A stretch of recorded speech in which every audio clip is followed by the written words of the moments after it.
Assalamualaikum warahmatullahi wabarakatuh.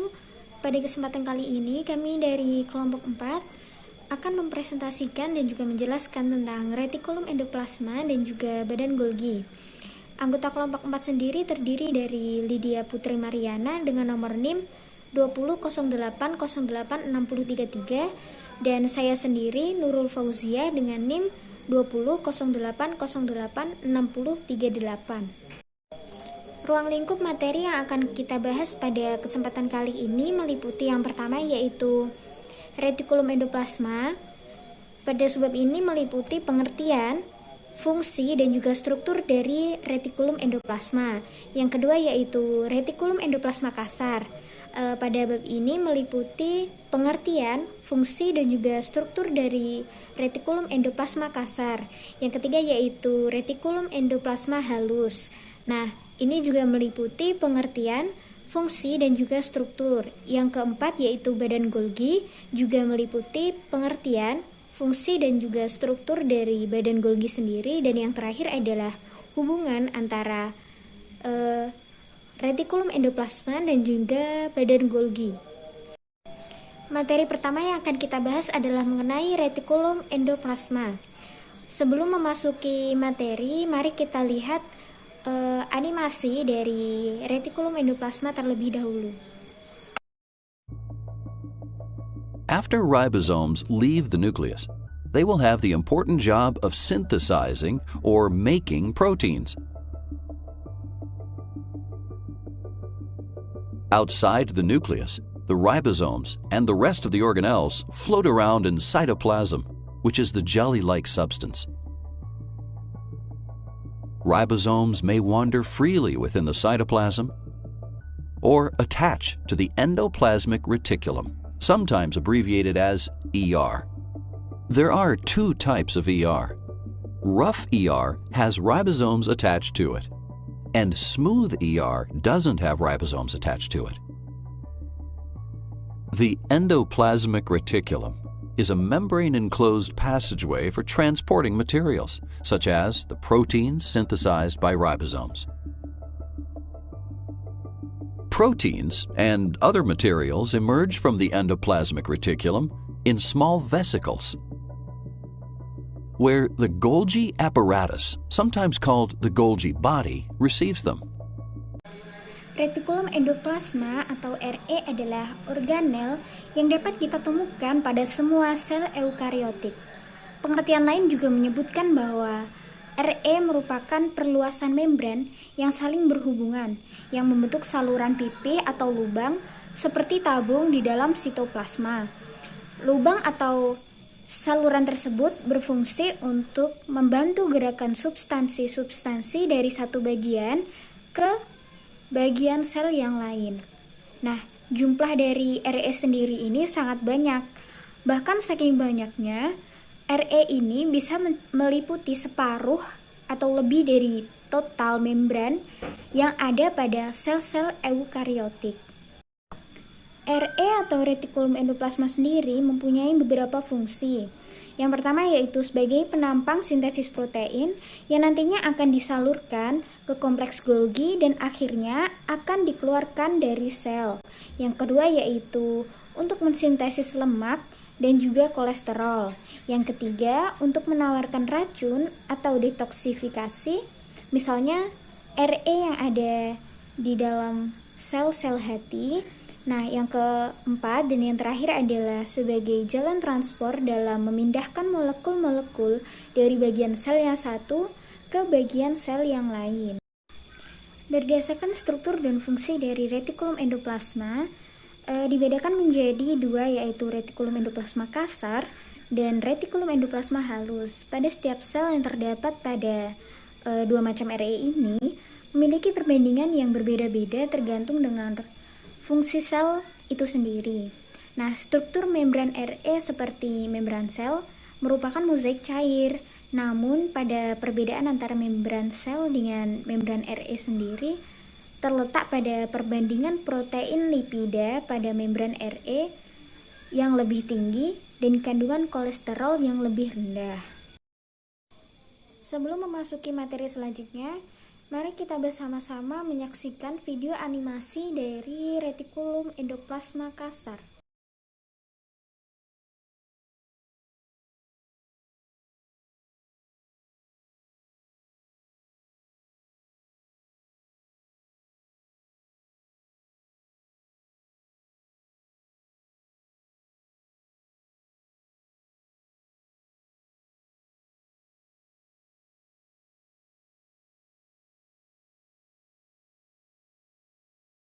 Yang pertama yaitu RE kasar.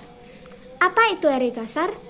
RE kasar merupakan tempat dihasilkannya membran. Mengapa RE ini bisa bersifat kasar? Itu dikarenakan pada RE ini menempel dan juga melekat banyak sekali ribosom. Sehingga apabila kita mengamati RE ini di bawah mikroskop akan terlihat bahwa RE ini kasar serta bersifat tidak licin. RE ini juga sering disebut sebagai RE granular. Struktur dari RE kasar sendiri terdiri atas ribosom yang melekat pada membrannya, kemudian ada ER lumen, ada cisternae, dan juga terdapat transport vesicle. Selanjutnya yaitu fungsi dari RE kasar. RE kasar memiliki beberapa fungsi, contohnya yang pertama yaitu tempat menyimpan kalsium. Nah, kalsium ini bisa keluar apabila sel mengalami kontraksi.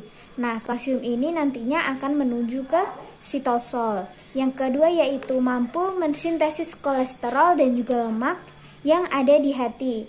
Yang ketiga yaitu menetralkan racun dan juga detoksifikasi. Yang keempat yaitu mampu memodifikasi protein yang disintesis oleh ribosom. Yang kelima yaitu mampu mentransportasi atau menyalurkan molekul dan bagian-bagian lain sel dari sel yang satu ke sel yang lain. Selain fungsi-fungsi yang sudah disebutkan tadi, RE kasar sendiri mempunyai fungsi utama yaitu untuk mensintesis protein membran dan juga protein sekretori. Lalu bagaimana sintesis protein itu bisa terjadi? Sintesis protein yang terjadi pada RE kasar selain melibatkan yang namanya ribosom yang ada pada RE kasar, juga melibatkan yang namanya SRP atau Signal Recognition Particle yang merupakan sinyal yang merekatkan antara ribosom dengan RE kasar. Apa itu SRP? SRP merupakan komponen utama yang membantu melekatkan antara ribosom dengan membran retikulum endoplasma. Nah, SRP yang berada di antara membran retikulum endoplasma dan sitosol yang mengikat sekuens sinyal dan juga reseptor SRP yang berada di membran retikulum endoplasma merupakan partikel yang kompleks yang terdiri dari 6 rantai polipeptida yang berbeda yang dapat berikatan dengan molekul RNA kecil tunggal. Urutan sinyal dari RE sendiri sangat bervariasi dalam mengurutkan asam aminonya, tetapi masing-masing memiliki 8 atau lebih asam amino nonpolar. SRP ini dapat berikatan secara khusus pada banyak urutan yang berbeda dikarenakan struktur kristal pada protein SRP yang memiliki situs signal sequence dan binding yang memiliki daerah hidrofobik yang dilapisi oleh metionin. Karena metionin memiliki cabang rantai yang fleksibel dan daerah yang dapat menampung sinyal hidrofobik yang berbeda baik urutan, ukuran, dan juga bentuknya. Formasi dari RNA SRP merupakan rangka utama yang menghubungkan bagian utama SRP yang mengandung daerah pengikatan urutan sinyal dengan translation pause domain. Terdapat engsel di bagian molekul RNA SRP yang padanya terjadi pengikatan dengan ribosom dalam menekuk. Pada ribosom, SRP berikatan dengan ribosom subunit besar, di mana urutan sinyal pengikat di posisi dekat dengan rantai polipeptida yang akan keluar dan juga translation pause domain di posisi permukaan antara ribosom subunit ketika terjadi elongasi. Selanjutnya yaitu proses sintesis protein pada RE kasar. Sintesis polipeptida atau protein dimulai dengan tahap inisiasi di dalam sitoplasma, yaitu setelah mRNA mengikat ribosom bebas. Ribosom yang tidak berada pada membran sitoplasma. Kemudian diikuti tahap pemanjangan translasi di sitoplasma sampai polipeptida menghasilkan sekuen sinyal yang disebut sinyal peptida yang terdiri dari 6-15 asam amino nonpolar. Tahap berikutnya yaitu sekuen sinyal atau sinyal peptida memberitahu ribosom yang mencetaknya agar menempel pada membran retikulum endoplasma. Tahap selanjutnya adalah pelepasan dari SRP dengan reseptor SRP-nya. Lepasnya SRP dengan reseptornya dipengaruhi oleh perubahan GTP menjadi GDP dengan melepas satu fosfat pada keduanya, baik SRP maupun reseptor SRP, sehingga ikatan keduanya mampu terlepas. Nah, kejadian ini akan diikuti oleh masuknya sekuen sinyal peptida yang masuk ke dalam IR lumen dan terikat pada bagian translokon di dalam elongasi oleh ribosom. Sebagian besar protein yang berada di sisterna RE sebelum dibawa ke Golgi, lisosom, selaput sel atau ruang antar sel merupakan glikoprotein, yaitu suatu molekul yang merupakan rantai sakarida. Protein yang disintesis di RE kasar dapat semuanya masuk ke dalam RE lumen.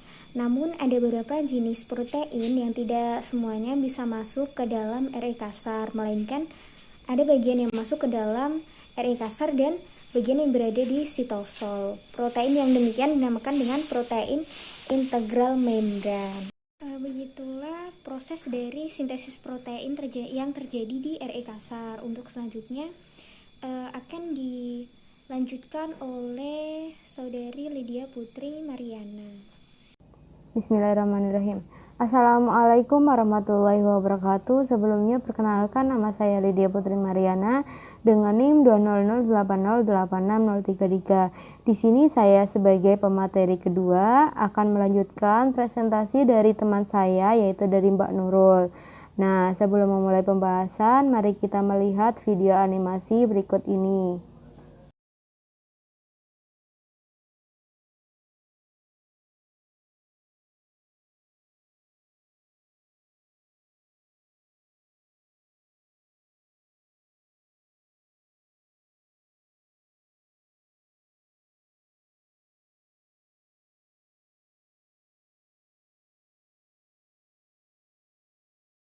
Nah, setelah kita melihat video animasi tersebut, secara tidak langsung kita telah mengetahui bagaimana sih bentuk dari retikulum endoplasma halus.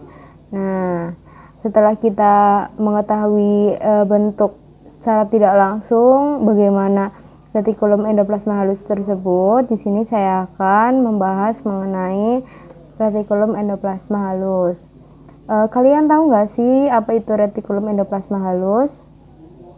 Nah, retikulum endoplasma halus itu memiliki bentuk seperti tabung dan ditemukan merata di seluruh sitoplasma. RE halus adalah sejenis retikulum endoplasma yang tidak memiliki ribosom yang terikat di permukaan tubuhnya. Kenapa sih bisa disebut dengan RE halus? Nah, RE halus diberi nama demikian karena di permukaan sitoplasmiknya tidak mempunyai ribosom, jadi tampak licin, maka disebut dengan RE halus. Nah, sekarang kita memasuki bagian dari fungsi RE halus. Nah, RE halus berfungsi dalam bermacam-macam proses metabolisme.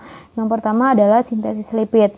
Enzim RE halus penting untuk sintesis lipid termasuk fosfolipid dan steroid. Di antara steroid yang dihasilkan oleh RE halus ialah hormon seks vertebrata seperti sel Leydig dalam ovarium dan berbagai hormon steroid yang disekresi oleh kelenjar adrenal.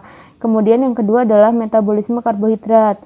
Sel hati merupakan salah satu contoh peran dari RE halus dalam metabolisme karbohidrat.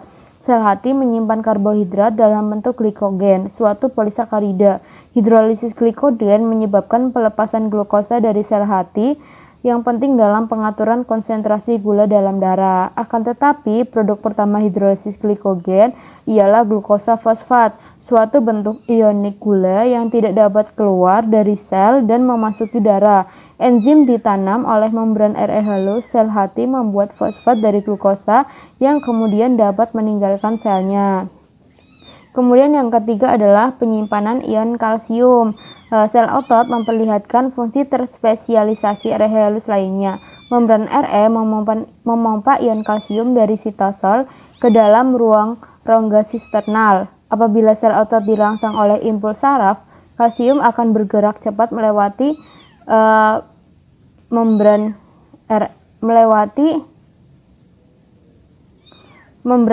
RE untuk masuk ke dalam sitosol dan memicu kontraksi sel otot. Aktivitas sel tidak tapi bervariasi naik turun. Naik turun aktivitas ini juga dapat diamati pada komposisi RE kasar dan RE halusnya. Makin giat sel itu, makin banyak RE kasar dan RE halus, dan kalau sedang istirahat jumlahnya pun surut. Kemudian yang keempat adalah detoksifikasi obat-obatan dan racun. Enzim RE halus membantu menawarkan obat dan racun, khususnya dalam sel hati. Penawar racun biasanya melibatkan penambahan gugus hidroksil ke dalam obat yang menyebabkan obat tersebut mudah larut dan lebih mudah dikeluarkan tubuh. Fenobarbital dan barbiturat, penenang lainnya, merupakan contoh obat-obat yang dimetabolisme dalam cara ini oleh RE halus dalam sel hati. Sebenarnya barbiturat, alkohol, dan banyak obat lainnya mempengaruhi proliferasi RE halus dan enzim penawar racun yang berkaitan.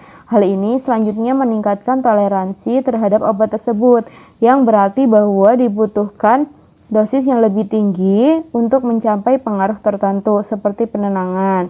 Selain itu, karena sebagian enzim penawar racun memiliki tindakannya relatif luas, proliferasi RE halus dalam merespons satu obat dapat meningkatkan toleransi terhadap obat lain juga. Misalnya, penyalahgunaan barbiturat dapat menurunkan keefektifan antibiotika tertentu dan obat-obat bermanfaat lainnya. Kemudian di sini saya akan membahas mengenai perbedaan dari RE kasar dan RE halus. Pada RE kasar dia mempunyai ribosom, tetapi pada RE halus dia tidak mempunyai ribosom. Kemudian di RE kasar dia terbuat dari kristenai dan tubulus. Kemudian pada RE halus dia terbuat dari vesikel dan tubulus.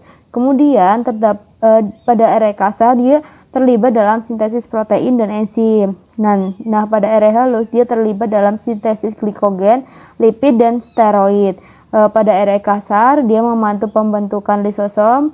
Pada RE halus dia menimbulkan sferosom.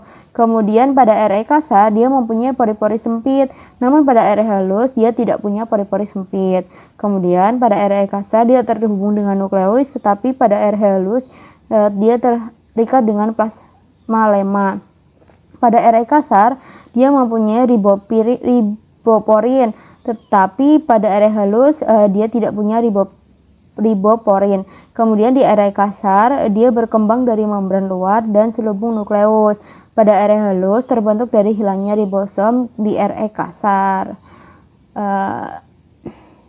Kemudian setelah kita membahas mengenai RE halus, materi selanjutnya yaitu mengenai badan Golgi atau aparatus Golgi. Sebelum memulai, mari kita lihat video animasi berikut ini.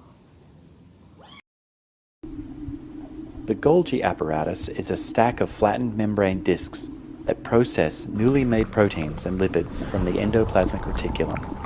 During their journey through the Golgi, proteins are modified and packaged and then directed to their final destination within the cell or to the plasma membrane for secretion. Nah, setelah kita melihat video animasi tersebut, kita telah melihat bagaimana bentuk dari badan Golgi. Nah, badan Golgi itu adalah sebutan terhadap kantong-kantong khas yang terdapat hampir di semua sel eukariotik. Nama ini diberikan pertama kali oleh seorang sitologiawan Italia bernama Camillo Golgi yang pertama-tama menjelaskan organel ini pada akhir abad 19. Nah, untuk selanjutnya adalah struktur dari badan Golgi. Badan Golgi terbentuk dari susunan lempengan kantong-kantong yang khas dikelilingi membran. Lempengan kantong ini disebut dengan sisterna. Dalam sel tumbuhan, badan Golgi terdiri atas susunan dari beberapa sisterna.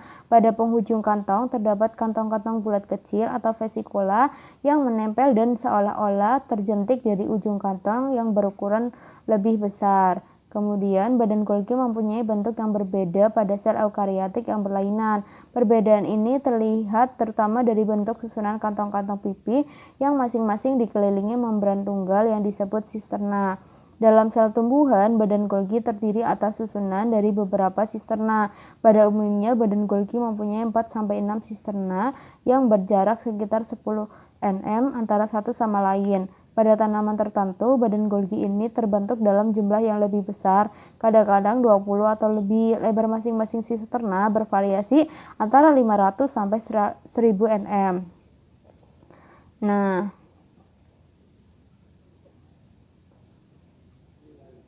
sisterna yang sedang tumbuh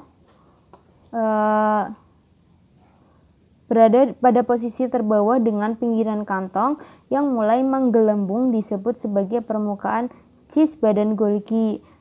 Sisterna yang sudah melalui pertumbuhan dengan pinggiran kantong yang menggelembung lebih besar daripada pada posisi teratas yang disebut permukaan trans. Sisterna yang berada di antara permukaan cis dan trans merupakan kantong-kantong yang sedang tumbuh dan bergerak hingga mencapai permukaan trans. Nah, bentuk badan Golgi bisa dilihat pada slide ini. Fungsi badan Golgi. Nah, yang pertama, dia membentuk kantong atau vesikula untuk sekresi. Terjadi terutama pada sel-sel kelenjar kantong kecil tersebut berisi enzim dan bahan-bahan lain. Kemudian yang kedua adalah membentuk membran plasma. Kantung atau membran Golgi sama seperti membran plasma. Kantung yang dilepaskan dapat menjadi bagian dari membran plasma. Kemudian yang ketiga ada membentuk dinding sel tumbuhan. Kemudian fungsi yang keempat ialah dapat membentuk akrosom pada spermatozoa yang berisi enzim untuk memecah dinding sel telur dan pembentukan lisosom. Kemudian yang kelima adalah tempat untuk memodifikasi protein untuk menyortir dan memaket molekul-molekul untuk sekresi sel. Kemudian yang keenam adalah untuk membentuk lisosom enzim-enzim hidrolisa yang akan mengisi lisosom diproduksi dekam Re dialirkan ke sisterna yang berdekatan dengan badan Golgi. Nah, untuk materi yang terakhir yaitu mengenai hubungan retikulum endoplasma dengan badan Golgi. Yang pertama ada proses glikosiasi. Sakarida yang pada awalnya sudah dibuat di REG yang terikat pada molekul protein dan lipida, D-galaktosa, D-manosa, avokosa, nasetil D-glukosianin dengan cara dirubah sedikit. Oligosakarida terikat pada molekul polipeptida dapat dengan dua cara yaitu ikatan N untuk oligosakarida majemuk dan beranosa banyak dan ikatan O. Oligosakarida dengan ikatan N dapat terikat pada molekul glikoprotein yang masuk. Namun kadang-kadang keduanya berikatan pada rantai polipeptida yang sama. Oligosakarida beranosa banyak tidak mendapat tambahan monosakarida baru. Justru oligosakarida majemuklah yang mendapatkan monosakarida baru. Bahan baku untuk menambah rantai oligosakarida berasal dari sitosol dan diangkut ke lumen Golgi melewati protein transmembran yang juga mengeluarkan nukleotida sebagai hasil sampingan dari glikosiasi. Yang kedua adalah pembentukan lisosom. Enzim-enzim hidrolisa yang akan mengisi lisosom diproduksi dalam Re, kemudian dialirkan ke sisterna yang berdekatan dengan badan Golgi. Kemudian menumpuk di ujung-ujungnya membentuk kuncup dan gembungan. Gembungan yang berisi enzim ini kemudian menjadi vesikula. Vesikula bergabung dengan sesamanya membentuk sisterna badan Golgi. Di dalamnya enzim-enzim diproses, dimatangkan, dialirkan ke bagian ujung-ujung sisterna sebelah atas dan membentuk kuncup dan menggembung. Kemudian dilepas menjadi vakuola yang sudah terisi enzim-enzim hidrolisa yang disebut lisosom primer. Jika lisosom primer bergabung dengan fagosom, yaitu vakuola yang terbentuk oleh fagositosis suatu zat atau bahan lain dari luar sel, maka akan menjadi lisosom sekunder. Di dalam lisosom sekunder inilah terjadi pencernaan zat oleh tumbuhan. Kemudian yang ketiga adalah sintesis dan penyaluran protein. Pada awalnya protein telah dibuat di RE yang juga berhubungan dengan inti, namun akan diproses lebih lanjut di AG atau aparatus Golgi. Kompleks Golgi adalah pusat pemilahan sebelum protein diarahkan ke lisosom, vesikel sekresi, dan membran plasma. Fungsi utama kompleks Golgi adalah mengubah dan menyempurnakan unit karbohidrat pada glikoprotein serta sebagai pusat pemilahan protein utama dalam sel. Sisi penerima vesikel dari RE, seperangkat vesikel lain memindahkan protein kompartemen Golgi cis ke medial. Selanjutnya ke trans, sisi trans mengirimkan protein yang berbeda-beda ke berbagai tujuan. Protein yang dipindahkan oleh vesikel dari kompartemen Golgi yang satu dengan kompartemen Golgi yang lain. Unit karbohidrat pada glikoprotein diubah di tiap kompartemen ini. Enzim yang akan dikirimkan ke lisosom mengandung suatu corak dengan konformasi yang menyebabkan penambahan unit manosa 6-fosfat. Gula fosfat ini dikendali dengan suatu reseptor membran yang membawa glikoprotein ke prelisosom yang selanjutnya melebur dengan lisosom. Nah, untuk yang terakhir yaitu mengenai kesimpulan dari pembahasan pada kali ini yaitu mengenai retikulum endoplasma dan badan Golgi. Kesimpulan pada materi ini adalah RE adalah suatu kumpulan kantong seperti membran berbentuk pipa, gelembung, dan kantong pipih yang meluas dalam sitoplasma sel eukariotik.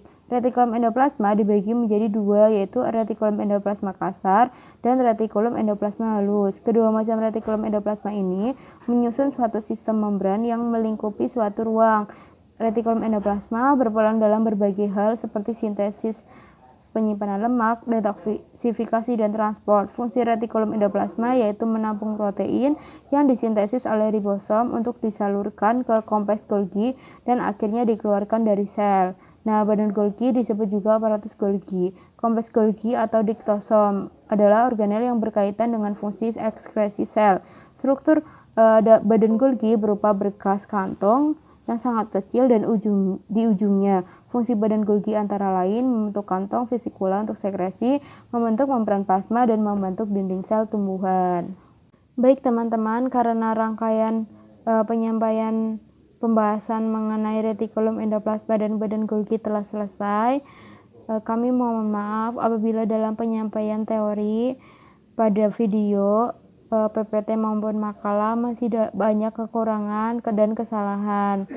Kami juga memohon maaf apabila dalam perkataan kami pada presentasi kali ini masih banyak salahnya dan kurangnya.